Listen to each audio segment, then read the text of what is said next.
আছে, ঠিক আছে। তো এই রেখার সমীকরণটা কত দেওয়া আছে 3x - 4y = 8। আরেকটা এই যে এই রেখাটার আমাদের সমীকরণ দেওয়া আছে, যেটা আসলে অন্য কোনো কিছু ইন্ডিকেট করে না, এটাই দেওয়া আছে এভাবে সে এই যে সি বিন্দু হবে এই রেখাটা কত দেওয়া আছে 4x - 3y + 12 সমান 0। তাহলে আমাকে প্রথম প্রশ্নটা যেটা বলছে এই ক নাম্বার, সেটা হচ্ছে ত্রিভুজ ও এ বি এর ক্ষেত্রফল নির্ণয় করো। দেখো ও তো এখানে আসলে মূল বিন্দু, তাই না? তাহলে A B O A B এর ক্ষেত্রফল নির্ণয় করতে হলে আমাকে এ বিন্দু এবং বি বিন্দুর স্থানাঙ্ক বের করতে হবে। তাহলে এই এ হচ্ছে এক্স অক্ষকে ছেদ করছে আর বি হচ্ছে কত ওয়াই অক্ষকে ছেদ করছে। তাহলে আমরা যে সমীকরণে দেওয়া আছে সেটাকে যদি আমরা x/a + y/b = 1 ফরম্যাটে নিয়ে যেতে পারি, তাহলে কিন্তু আমরা এই এ আর বি খুব সহজে বের করে ফেলতে পারবো, ঠিক আছে। তো আমরা ক নাম্বারটা দেখি, ক নাম্বারটা কীভাবে করা যায়। তো ক নাম্বারে আমরা কী লিখবো, প্রথমে দেওয়া আছে এ বি রেখার সমীকরণ।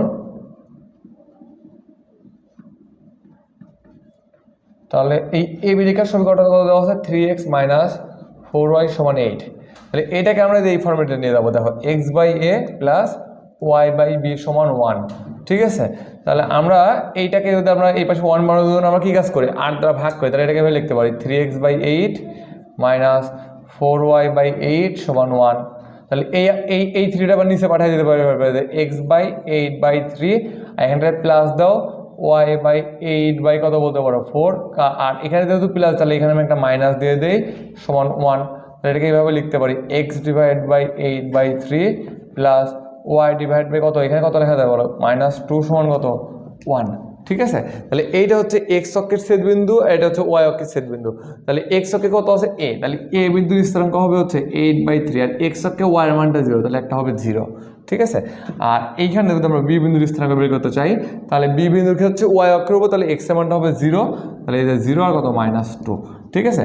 আচ্ছা এবার দেখো আর ও বিন্দুর যে স্থানাঙ্ক, হ্যাঁ ও তো মূল বিন্দু, তাহলে ও বিন্দুর স্থানাঙ্কটা কত হবে আমাদের 0,0 হবে। তাহলে আমাকে বলছে যে ও এ বি এই ত্রিভুজের ক্ষেত্রফলটা নির্ণয় করো, ঠিক আছে। তাহলে ও এ বি ত্রিভুজের ক্ষেত্রফল,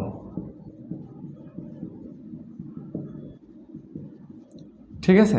তাহলে আমরা কি দেবো, প্রথমে একটা হাফ, তারপর প্রথমে কি 0 0 আছে, তারপরে কত 8/3 0 আছে, তারপরে 0 আর কত -2 আছে, আর আসে কত 0 0, ঠিক আছে। তাহলে এইখান থেকে আমরা বের করতে পারি যে হাফ মূলস্থ এখানে রাখলাম আমরা, বা এখানে ফার্স্ট ব্র্যাকেট দিলে হবে, এটা কত 0 পাবো, আর মাঝখানে যদি প্লাস হয় আর প্লাস এখানে প্লাস হচ্ছে মাইনাস পাবো, 8 × 16/3 + 0, ঠিক আছে, মাইনাস এখান থেকে কত পাচ্ছি 0, এটা কত পাচ্ছি আমরা তোমার হচ্ছে +0 -0, তুমি যেটাই বলো সমস্যা নাই। তাহলে এই যুক্ত টোটালি 0 হয়ে গেল, এখানে তো -16/3, কিন্তু আমাদের হচ্ছে যদি মোড়ে সাথে কত হবে +16/3, তাহলে এটা দিয়ে কাটো কত পাবো 8/3 এত বর্গ একক, ঠিক আছে। তাহলে আমরা এটা হচ্ছে আমরা কি বললাম ও এ বি ত্রিভুজের ক্ষেত্রফলটা পেয়ে গেলাম। আমি আরেকবার বলি কি কাজ করতে হবে, আমাদের যে রেখাটা দেওয়া আছে সেটাকে আমাদের x/a + y/b = 1 ফরম্যাটে কনভার্ট করব।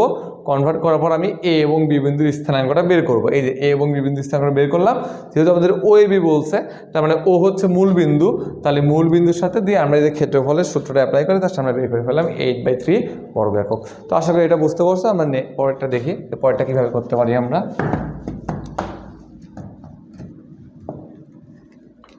দেখো খ নাম্বারটা আমাদের কি বলছে, হ্যাঁ খ নাম্বার বলছে যে এরূপ একটি রেখার সমীকরণ নির্ণয় করো যা সি বিন্দুগামী এবং এত রেখার সমান্তরাল। তো তুমি চিন্তা করো তাহলে সি বিন্দুগামী মানে কি, ওই সি বিন্দুটা নিঃসন্দেহে আমাকে বের করতে হবে, বুঝো বিষয়টা।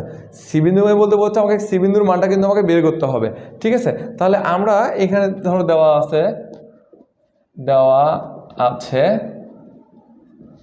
3x - 4y, ধরো আমি ওই +8টাকে আমি এই পাশে চিন্তা করলে কত আসবে -8 = 0, এটাকে ধরলাম আমরা 1 নাম্বার সমীকরণ, ঠিক আছে।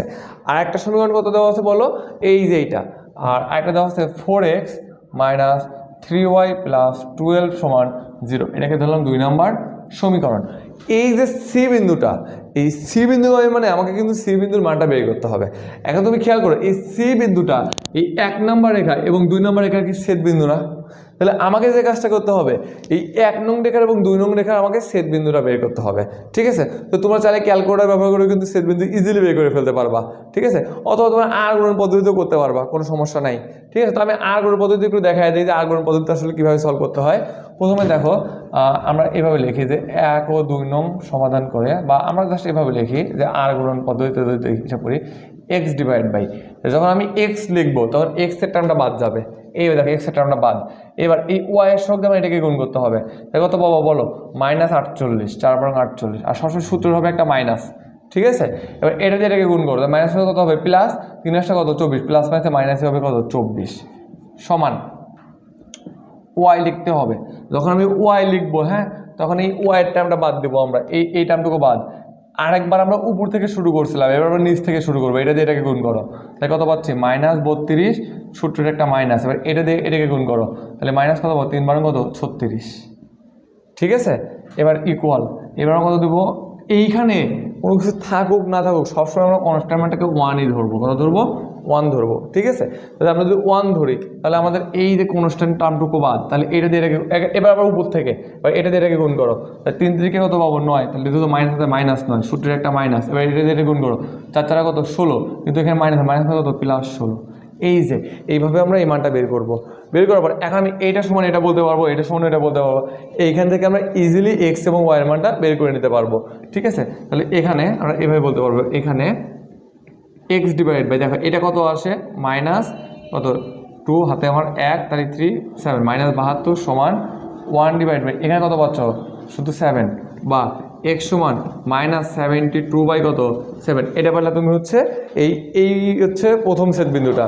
আবার দেখো, আবার y ডিভাইডেড, এটা যদি হিসাব করে কত পাচ্ছ তুমি -8, আর কত পাচ্ছ এখানে বলো 6 সমান কত পাচ্ছ এখানে, এখানে পাবো হচ্ছে 1 বাই কত 7, বা y সমান কত পাবো -68 বাই কত 7। তাহলে আমরা ওই সি বিন্দুর স্থানাঙ্ক বলতে পারি -72/7 আর -68 বাই কত 7, ঠিক আছে। তো আমরা দেখো এইখান থেকে ইজিলি কিন্তু এই দুইটা বিন্দুর স্থানাঙ্ক আমরা বের করে ফেলতে পারলাম, ঠিক আছে।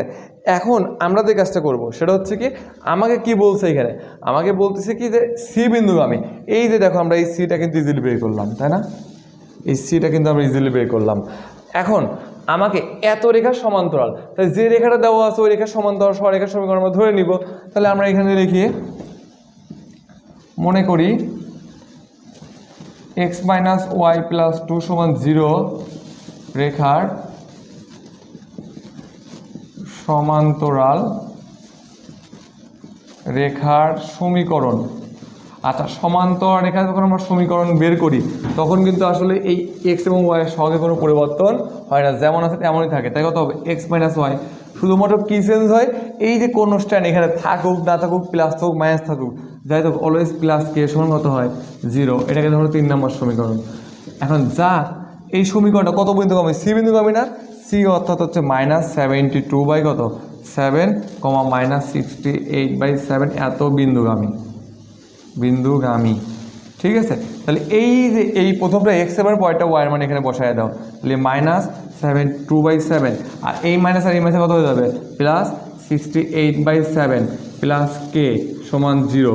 তাহলে এইখানে যদি লসাগু করো 7 হবে লসাগু, -72 + 68 + 7k সমান 0, এই 7টা ওই পাশে পাঠিয়ে দাও। আর এটা কত পাচ্ছ তুমি দেখো, এখানে পাচ্ছ মাইনাস তোমার কত 4 + 7k সমান 0, বা 7k সমান 4, বা k সমান কত পাচ্ছে বলো 4/7, ঠিক আছে। তাহলে আমরা k এর মানটা পাইলাম হচ্ছে আমাদের 4/7। এখন এই k এর মানটা জাস্ট আমরা 3 নং সমীকরণে যদি বসায় দেই আমাদের সেই সমান্তরাল সরেখার সমীকরণটা আমরা পেয়ে যাব, ঠিক আছে। তাহলে k সমান 4/7 3 নং এ বসিয়ে তাহলে এইখান থেকে দেখো আমি 3 নং এর ভিতরে বসায় দিই, তাহলে 3 নং, তাহলে x - y + 4/7 সমান 0। যদি আরেকটু লসাগু করতে চাও করতে পারো, এখানে 7 লসাগু, 7x - 7y + 4 সমান 0, আর গুণ করে দাও, তাই কত পাচ্ছি আমরা 7x - 7y + 4 = 0। এটাই হচ্ছে আমাদের অ্যান্সার, ঠিক আছে। এটাই হচ্ছে আমাদের সমান্তরাল রেখার সমীকরণ। আমি আবারও একটু বুঝাই দিই প্রথম থেকে কি বলছে এখানে, আমাদের বলছে এরূপ একটি সরলরেখার সমীকরণ নির্ণয় করো যা সি বিন্দুগামী এবং এত রেখার সাথে সমান্তরাল। তাহলে যত বিন্দুগামী বলবে ওই বিন্দুটা তো আমাদের থাকা লাগবে নাকি, যেহেতু আমাদের ডাইরেক্ট ওই বিন্দুটা দেওয়া নাই, আমি দেখবো ওই বিন্দুটা আমরা কীভাবে বের করতে পারি। দেখো এই যে সি বিন্দুটা এটা কিন্তু এই রেখা এবং এই রেখার ছেদ বিন্দু, তাহলে এই দুইটা রেখা আমরা প্রথমে ধরে নিলাম, ধরে নিয়ে আমরা তাদের ছেদ বিন্দুটা বের করলাম কি বর্গগুণ পদ্ধতিতে। তুমি চাইলে পরে এটা ক্যালকুলেটর দিয়েও করতে পারবা, ঠিক আছে, ক্যালকুলেটর দিয়ে এই মানটা তোমরা বের করে নিতে পারবা। তাহলে এই মানটা তোমার বের করার পরে যদি কেউ না পারো ক্যালকুলেটর আমাকে জানাবো যে ভাই আমি ক্যালকুলেটর ব্যবহার জানি না, আমি আবার দেখাই দেবো একবার, ঠিক আছে। তো এই যে রেখাটা দেওয়া আছে এই রেখাটার আমরা কি করলাম বলো, সমান্তর সরেখার সমীকরণ ধরে নিলাম। কীভাবে সমান্তর সরেখার সমীকরণ ধরতে হয়, যে সমীকরণটা দেওয়া থাকে সেটা যেভাবে আছে এক্স এবং ওয়াইটা সেভাবেই থাকবে, শুধুমাত্র যে কনস্ট্যান্টটা আছে ওইখানে প্লাস কে বসবে অলওয়েজ, মাইনাস থাকুক প্লাস না থাকলেও প্লাস কে বসবে, সমান 0। এটাকে 3 নম্বর ধরলাম। এখন এই 3 নং সমীকরণ কত বিন্দুগামী, এই সি বিন্দুগামী, তাহলে এক্স এবং ওয়াই থেকে এই মানটা বসানোর পর আমি কে এর মানটা বের করলাম, কে এর মানটা কত বের হয়েছে 4/7। এই 4/7 আমরা 3 নং সমীকরণে বসাইতে আমরা সমীকরণ পেলাম কত, 7x - 7y + 4 সমান কত বলো 0। তাহলে এটাই হচ্ছে আমাদের বলো সমান্তর রেখার সমীকরণ। এখন আমরা গ নম্বর ম্যাথটাতে আসবো, ঠিক আছে, আশা করি এটা বুঝতে পারছো গ নম্বরটা। আচ্ছা এখন আমরা দেখো গ নম্বর প্রশ্নটা কি বলছে, দেখাও যে উদ্দীপকের রেখাদ্বয়ের অন্তর্ভুক্ত কোণের সমদ্বিখণ্ডকের সমীকরণ পরস্পরের উপর লম্ব। তার মানে যে দুইটা সমীকরণ দেওয়া আছে এই দুইটা সমীকরণের সমদ্বিখণ্ডকের সমীকরণ আমাকে বের করতে হবে, এবং ওই দুইটা সমীকরণের সমদ্বিখণ্ডকের যে সমীকরণটা আমি পাবো তা যে পরস্পরের উপর লম্ব এটা আমাকে প্রমাণ করতে হবে। তাহলে আমরা জানি যদি লম্ব হয় দুইটার সমীকরণ, তাহলে লম্ব হওয়ার শর্ত কি, তাতে ঢাল দ্বয়ের গুণফলের মানটা কত হবে, -1 হবে। সো আমি আগে যে কাজটা করব, আমরা সেই সমদ্বিখণ্ডকের সমীকরণটা আগে বের করব এবং তাতে ঢাল বের করবো, ঢাল দ্বয়ের গুণফলটা যদি -1 হয় আমরা বলে দিতে পারবো যে ওই দুটো সমদ্বিখণ্ডক পরস্পরের উপর লম্ব। এই দুটো সমীকরণ কিন্তু পরস্পরের লম্ব বলে নেই আমাদের, ঠিক আছে। তাহলে এইখান থেকে আমরা ধরো তোমার গ নাম্বারে লিখতে পারি, দেওয়া আছে 3x - 4y আর ওই প্লাস এটাকে এবার চিন্তা করলে -8 = 0, এটাকে 1 নাম্বার ধরো। আর হচ্ছে তোমার 4x - 3y + 12 = 0, এটাকে 2 নাম্বার ধরো। এখন 1 ও 2 নং রেখার সমদ্বিখণ্ডকের সমীকরণ।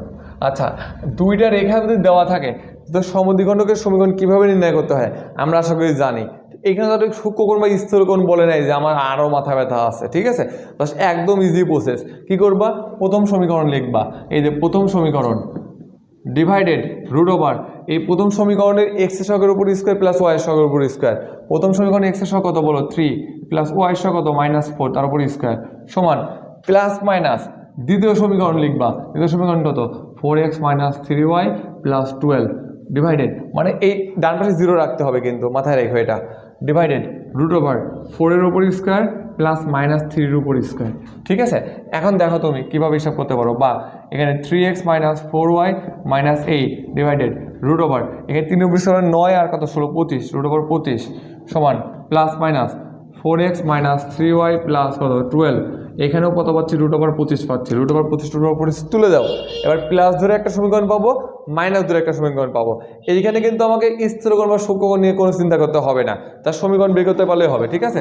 তাহলে প্লাস ধরে আমরা বের করি, তাহলে কত পাবো আমরা এখানে 3x - 4y - 8 সমান 4x - 3y + 12, ঠিক আছে, এটা প্লাস ধরে। তাই তুমি যদি সবগুলোকে এক পাশে চিন্তা করো তাহলে কীভাবে লিখতে পারো, এই প্লাস 4xটাকে এই পাশে আনলে কত -4x আসবে, তাহলে তখন পাচ্ছ -x। এই প্লাস 3y-কে পাশে আনলে কত -3y-কে পাশে আনলে +3y, তখন পাবো -y। এই প্লাস 12-কে পাশে নিয়ে আসলে -12, তাহলে মাইনাস কত পাচ্ছি আমরা 20 সমান কত 0, তাহলে মাইনাসটা কমন নাও, x + y + 20 সমান 0, বা একটা পাচ্ছি x + y + 20 সমান কত 0। এই হচ্ছে আমাদের একটা সমীকরণ, ঠিক আছে। তাহলে কত পাচ্ছি আমরা x + y + 20 সমান 0, প্লাস ধরে পেলাম আমরা। এখন আমরা যদি মাইনাস ধরি, এখানে যদি মাইনাস ধরো তাহলে কত পাচ্ছ হচ্ছে 3x - 4y - 8 সমান, এই প্রত্যেকটা চিহ্ন পরিবর্তন হয়ে যাবে, তখন কত পাবো -4x + 3y - 12, ঠিক আছে। তাহলে এইটাকে এক পাশে নিয়ে আসো, তাহলে এই যে -4x এর পাশে +3x এর সাথে যোগ হলে কত হয়ে যাবে, এই পাশে আসে 7x এখানে কত আছে বলো, +3y এই পাশে কত হয়ে যাবে বলো, -3, তাহলে -4y কত, -7y। আর এখানে কত আছে বলো, -12 এর সাথে +12, তাহলে -8 + 12 মানে কত, +4 সমান কত 0। এইটা আমরা পাইলাম হচ্ছে আর একটা সমদ্বিখণ্ডক। ঠিক আছে, তাহলে এইটাকে ধরো তুমি 3 নাম্বার আর এটাকে ধরো তুমি হচ্ছে 4 নাম্বার। তাহলে এই যে আমরা দুইটা সমদ্বিখণ্ডক পাইলাম, আমাকে প্রমাণ করতে বলছে এই দুইটা সমদ্বিখণ্ডক পরস্পরের উপর লম্ব। তাহলে আমি কি কাজ করব, প্রথম সমদ্বিখণ্ডকে ঢাল বের করব, দ্বিতীয় সমদ্বিখণ্ডকে ঢাল বের করব। যদি এই দুইটা ঢাল দ্বয়ের গুণফল কত হয় বলো, -1 হয়, আমরা বলে দিতে পারবো যে তারা পরস্পর উপরে লম্ব। তাই 3 নং রেখা দেখো, 3 নং রেখার ঢাল ধরো আমি M1 ধরলাম, সমান সরেখা দেওয়া থাকলে ঢাল বের করার শর্টকাট বুদ্ধি কি, -x এর সহগ বাই y এর সহগ। তাহলে এখানে এই যে -x এর সহগ কত বলো 1 আর y এর সহগ কত 1, তাহলে ঢাল কত পাচ্ছ তুমি -1। এবার দেখো 4 নং রেখার ঢাল কত M2 ধরো। ঠিক আছে, তাহলে এই M2 দেখো -x এর সহগ কত 7 আর y এর সহগ কত -7, মাইনাস কেটে গেল, তাহলে কত শুধু 1। ঠিক আছে, সুতরাং M1 × M2 সমান M1 এর মানটা কত -1 আর M2 কত 1, সমান কত পাচ্ছ তুমি টোটালি -1। যেহেতু M1 এবং M2 এর গুণফলের মানটা কত -1, সুতরাং আমরা বলতে পারি যে এই যে দুইটা রেখা দেওয়া ছিল, এই দুইটা রেখার সমদ্বিখণ্ডকের সমীকরণ দ্বয় পরস্পরের উপরে লম্ব। আমার কথাটা বুঝতে পারছো? তো দেখো আমাদের কিন্তু ইজিলি কিন্তু সৃজনশীলটা কমপ্লিট হয়ে গেল। ঠিক আছে, আমি আরেকবার একটু বলি, আমাকে বলছে যে দেখাও যে ওই দুইটা রেখার সমদ্বিখণ্ডকের সমীকরণের পরস্পর উপরে লম্ব। তাই সমদ্বিখণ্ডকের সমীকরণ পরস্পর লম্ব বের করার বুদ্ধি হচ্ছে আমাদের ঢাল দ্বয়ের গুণফলটা -1 হইতে হবে। তাহলে আমি প্রথমে সমদ্বিখণ্ডকের সমীকরণটা বের করলাম, এই যে প্রথম সমীকরণ দ্বিতীয় সমীকরণ দেওয়া আছে, ইজি প্রসেসে প্রথম সমীকরণ √x এর সহগের উপর স্কয়ার প্লাস y এর সহগের উপর স্কয়ার সমান দ্বিতীয় সমীকরণ √, কত x এর সহগের উপর স্কয়ার প্লাস y এর সহগের উপর স্কয়ার, আর সামনে একটা প্লাস মাইনাস থাকবেই। তাহলে আমরা প্লাস ধরে একবার সমীকরণ বের করব, মাইনাস ধরে একবার সমীকরণ বের করব, এবং ওই দুইটা সমীকরণের ঢাল বের করে দেখবো যদি ঢাল দ্বয়ের গুণফলটা কত হয় -1।